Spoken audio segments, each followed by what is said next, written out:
Diiteelii isaa guutummaatti dubbachuudhaaf yeroo yoo nagahuu baate iyyuu waan main pointii ta'ee fi waan hedduu isin gargaaruun isin gorsuu barbaada. Kabajamuuf jaalatamuu maatii YouTube channel furtuu akkam jirtu? Nagaan koo kabajaaf jaalalaa lafa jirtan hundumaa isiniif haa ta'u jechaa har'as viidiyoo editingiidhaaf tuulsota barbaachisan tuulsota main pointii ta'an tuulsii murteessaa ta'e tokko lamaanan isinitti agarsiisa. Hanga xumuraatti hordofaa. Gaafii keessan koomentii jalatti barreessaa. Weebsaayitii isin irraa argachuu dandeessan firii kan ta'e koopiraayitii kan hin qabne baay'ee kan isin fayyaduu fi iddoo kwaalitii editingii keessanii kan iddoo ol isiniif dabalu fi baay'ee bareedaa kan ta'e weebsaayitii irraa argattanan isiniif himaa jechuudha. Kanaaf jalqaba irratti gara kiroomii bilbila keenyaa yookiin biroozarii bilbila keenyaa yookiin googilii deemnee bakka sarchii irratti jalqaba irratti kan isiniif himu pixel.comidha. Pixel.comiin appilikeeshiniis qaba yookiin aappis qaba.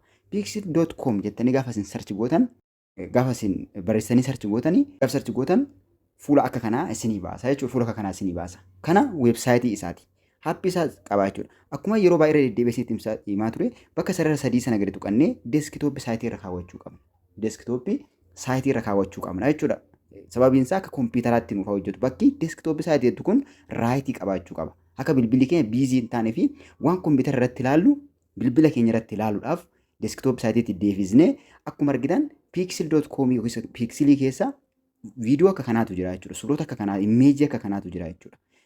Addatti garuu yoo barbaanne bakka sarchii irratti kilikii goonee waan barbaanne fakkeenyaaf as jalaa kan nuti argannu instrumentii adda addaa, meeshaalee adda addaa, viidiyoo kam illee viidiyoo editingii baakgiraawundii isaa godhannee kan fayyadamnu kam illee asirratti arganna jechuudha. Sarchi goonee asirratti arganna. Akkuma argitan instrumentii adda addaa qaba, meeshaalee adda addaa asirraa qaba jechuudha. Meeshaa adda addaa baakgiraawundii isaa gochuu barbaanne akka kanaa erga barreessineen booda bakka viidiyoo jedhu kanatti kilikii goonee viidiyoo isaa argachuu dandeenya jechuudha. Bakka viidiyoo jedhu. Bakka viidiyoo irratti kilikii gaafa goonu viidiyoo nu baasa jechuudha. Fakkeenyaaf mata duree muuziqaa garaagaraa viidiyoo jedhee sababa sarchi godhee fi muuziqii viidiyoo naa baase. Fakkeenyaaf bakka kiiboordii kanarratti kiiboordii kana yoon barbaade kiiboordii kana duuba sagalee biraatti dabalee maxxansuu yoon barbaade kiiboordii akka kanatti gaafa baasu akka kanatti fidaa jechuudha. Firii daawunlood kan jedhu mata giriinii ta'e kan jiru sana bakka sana kilikii goonee daawunlood godhachuu qofa jechuudha bilbila keenyatti. Waan tokko waan nu gaafatan qabnu. Kanaaf inni biraan fakkeenyaaf mooshin baakgiraawundii mooshinii ta'ee fi babbareedaa ta'e argachuu yoo barbaanne mooshin baakgiraawundii inni bakka sarchii kanatti barreessina jechuudha. Bakka sanatti barreessinee mooshin baakgiraawundii inni gaafa sarchi goonu mooshin baakgiraawundii warra ta'an hunduma isaanii walitti qabee nuuf fida. Tokkollee otoo biraan hambisin. Takkallee otoo biraan hambisin hunduma isaa walitti qabee mooshin baakgiraawundii garaagaraa nuuf fida jechuudha. Mooshin baakgiraawundii inni sarchi goona bakka sarchii sanatti bakka duwwaa kanarratti barreessinee kanaan booda sarchii taasisna jechuudha. Gaaf sana akka kanatti nuuf fida. Jalqaba irratti imeejii nuuf fiduu danda'a yookiin footoo nuuf fiduu danda'a. Bakka viidiyoo jettu kana gaafa gadi kilikii goonu viidiyootti nu jijjiira. Viidiyoos imeejis of jalaa qaba waan ta'eef. Fakkeenyaaf viidiyoo garaagaraatu jira jechuudha. Kun akka kanaa viidiyoo mooshinii ta'an yookiin viidiyoo socho'aa ta'anii hedduutu jira. Fakkeenyaaf tokko isaarratti kilikii goonee daawunlood godhachuu barbaanna yoo ta'e fakkeenyaaf kana daawunlood godhachuu barbaadu yoo ta'e yeroo mataan kilikii godhaa gubbaa isaarra firii daawunlood kan jedhutu jira. Firii daawunlood kan jedhu sana gadi cuqaasnee daawunlood godhachuu qofaadha jechuudha. Waan nu gaafatu takka illee hin qabu guutummaatti firiidha. Karaa biraa aappii qaba jechuudha. Aappii qaba jechuudha pixel.com kun. Aappiin isaa baay'ee nuuf salphata caalumayyuu. Aappii isaa buufachuu dandeessu Telegram channel irra isiniif gochuu ni danda'a jechuudha liinkii aappii isaati. Fakkeenyaaf instrumentii keessaa kiiboordii buusuu waan barbaade bakka daawunloodii gaafantu akkanatti naaf fidaa daawunloodiin jedhaanii ammas deebisee daawunloodiin jedhaan jechuudha. Daawunlood kanuma qofaan bilbila keenyatti daawunlood nuuf ta'a kwaalitii sirrii kan qabu jechuudha. Kana itti fayyadamuu dandeessu. Inni lammaffaan gara duubaa deebinee ammas lammaffaarratti kan isiniif himu pinterest.com jedhama. Kunis hedduu kan nu fayyaduu fi hedduu wantoota garaagaraa kan ofirraa qabu baakgiraawundii garaagaraa fi babbareeda namoonni viidiyoo editingii fayyadaman hojjetan itti fayyadaman kan of keessaa qabu jechuudha. Pinterest.com jennee gaafa sarchi goonu fuula kana nuuf fida. Kunillee appilikeeshinii qaba. Akkuma kana Pinterest.com kanarratti kilikii gaafa gootan akka kanatti kallattiidhaan gara weebsaayitii kanaatti isin seensisaa jechuudha. Gara weebsaayitii kanaatti isin geessa.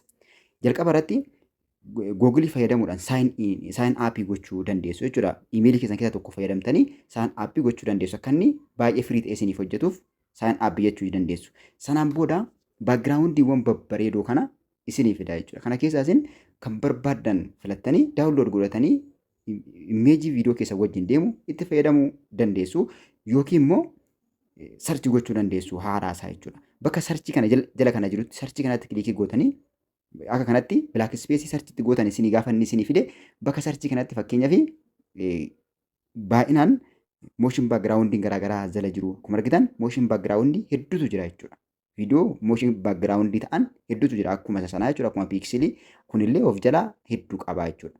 Kana keessaa kan barbaanne irra kilikii goonee daawunlood godhanna jechuudha.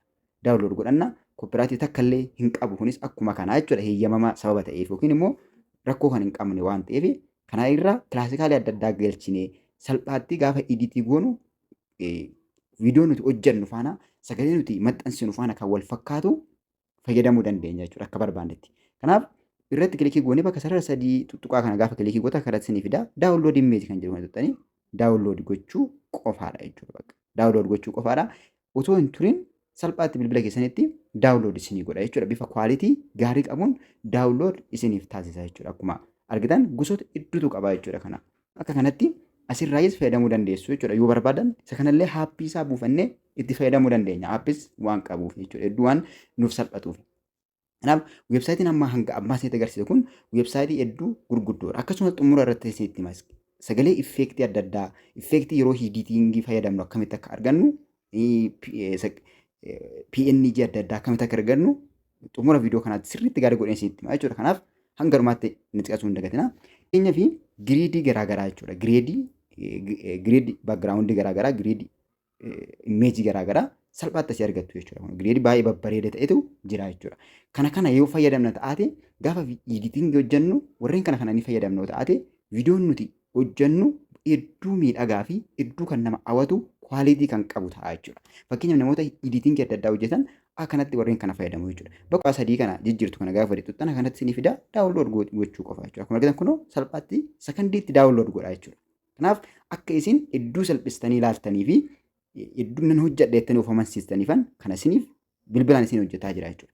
Inni itti aanu yookiin inni sadaffaan isinitti agarsiisu ixabee.com jettanii seentu jechuudha. Ixabee.com jettanii seentu jechuudha. Waan isin gaafatu takka illee hin qabu jechuudha. Warri fayyadaman illee asuma buufatu waan ta'eef. Content with Google kan jedhu kanatti kilikii gootanii itti fayyadamtu.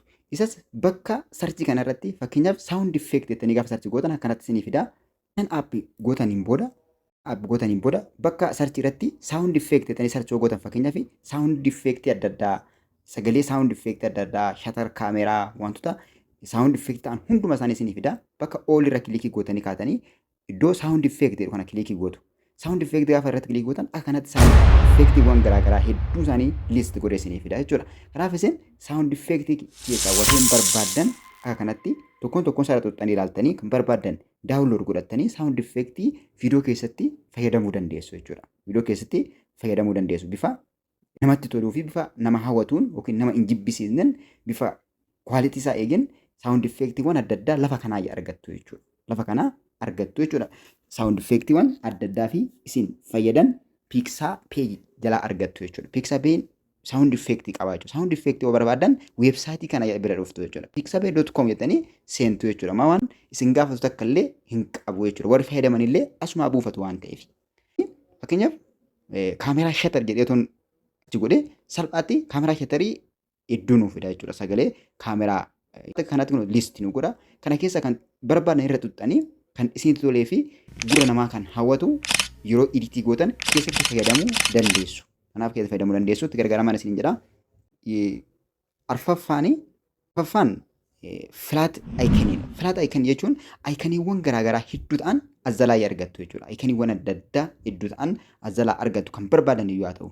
Inni xumura irratti isiniif himu PNG adda addaa jechuudha. PNG loogoowwan adda addaa bifa PNGtiin yookiin bifa PNG warra jiran yookiin baakgiraawundii isaa kan irraa remove ta'ee jiru salphaatti png.com jalaa argattu jechuudha. png.com jettanii seentu ta'anan PNG garaagara ta'anii fi waan barbaadan fakkeenyaaf ani YouTube logo jedhee waan sarchi godheef PNG akka kanaa naaf fide jechuudha. Kanaaf isin barbaachisu tuulsiiwwan barbaachisaa ta'e hedduu argachuu dandeessu jechuudha. Kanaaf kan irraa isiniif qabadhee dhufee asuma irratti goolabaa yeroo biraa immoo hedduu kan isin barbaachisuu fi ni barbaachisa jedhee yookiin isin fayyada jedhee waan yaaduun isiniif fidee dhufa. Laayikii akkasumas buloota keessan biroof share gochuu hin dagatinaa. Hanga dhumaatti waan hordoftaniif guddaa kabajamaa. Nagaan naa tura. Yeroo biraa viidiyoo biraatiin wal agarra. Nagaatti.